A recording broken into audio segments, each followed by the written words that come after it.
അതെ, എല്ലാവരും കൂടി കേൾക്കാൻ പറയുക. ഇന്നിവിടെ ഒരു വിശേഷാൽ ചടങ്ങ് നടക്കുന്നുണ്ട്. ഒരു സുമംഗലി പൂജ.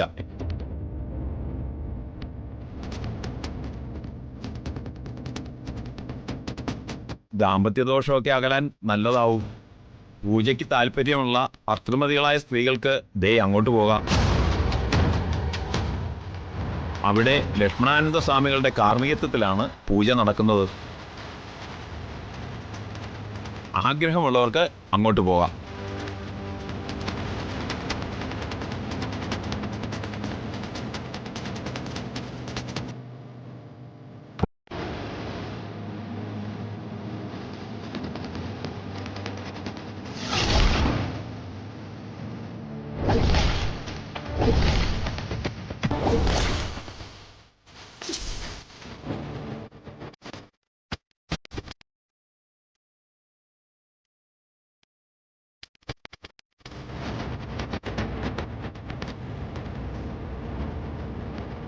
എത്തിയോ? സമാധാനം തേടി ആളുകൾ ക്ഷേത്രത്തിൽ വരുന്നത്. നീ ഇവിടെ സമാധാനം കൊടുക്കില്ലേ?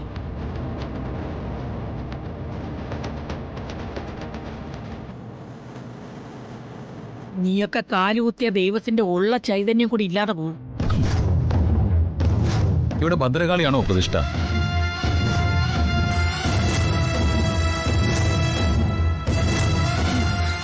മനോജ്,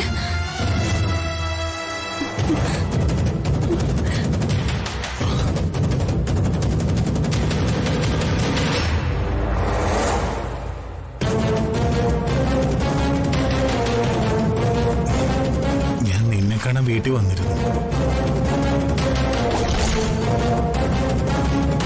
പക്ഷേ ഗേറ്റിനടുത്ത് വെച്ച് നിന്റെ അച്ഛന്റെ ഗുണ്ടകൾ എന്നെ തടഞ്ഞു. ഞാൻ അറിഞ്ഞു മനോജ്, അത് അച്ഛന്റെ ഗുണ്ടകളൊന്നും ആയിരുന്നില്ല.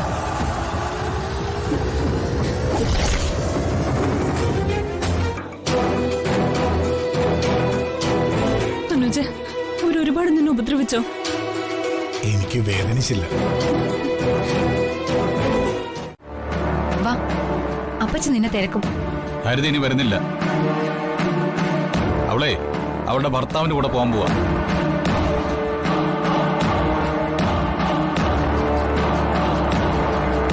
മനോജ്, നീ ആവശ്യമില്ലാത്ത കാര്യത്തിൽ കയറി ഇടപെടരുത്.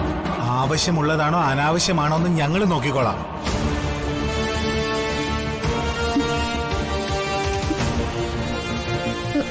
ദീമോൾ എവിടെ?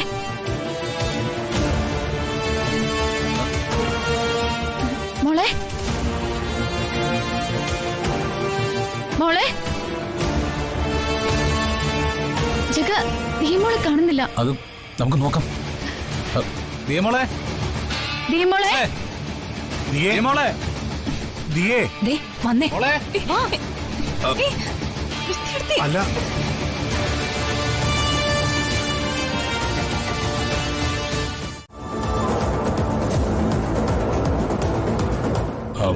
വന്ദന, താലി വെച്ച് തട്ടത്തിൽ വെച്ചോളൂ.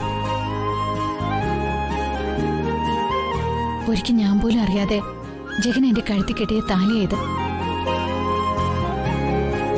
ജഗനാണ് എന്റെ കഴുത്തിൽ താലി കെട്ടിയതെന്നറിയാതെ ഈ താലി മഞ്ഞച്ചരടിൽ നിന്നും ഞാൻ ചെയിനിലേക്ക് മാറ്റി. ഇനി ഈ താലി ഇവിടെ വെച്ച് വീണ്ടും അഴിക്കണമെങ്കിൽ ജഗൻ തന്നെ അത് അഴിക്കണം.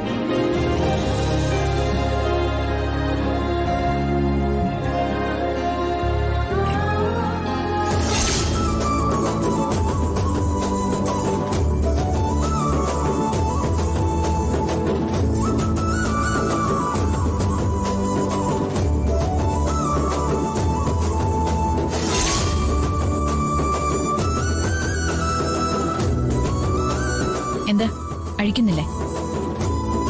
ഇല്ല, ഇത് ഞാൻ കെട്ടിയ താലിയ. അതും ഞാൻ സ്നേഹിക്കുന്ന വന്ദനയുടെ കഴുത്തിൽ. ഞാനായിട്ട് ഈ ജന്മത്തിൽ അതഴിക്കില്ല. നിങ്ങൾ താലി അഴിച്ചു വെക്കുന്നതിനെ കുറിച്ച് ചർച്ച ചെയ്യാണോ? വേണ്ട. ഒരു വീട്ടിൽ ഒരു സമയത്ത് ഒരു താലികെട്ട് മതി.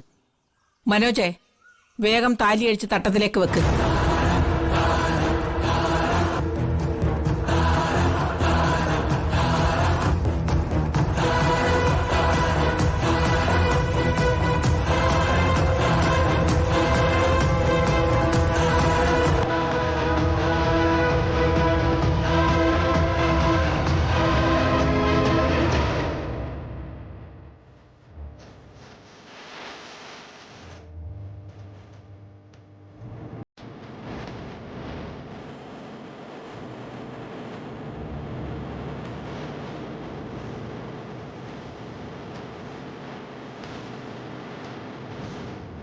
ആ താലി പൂജിച്ചു കൊണ്ടുവന്നോളൂ.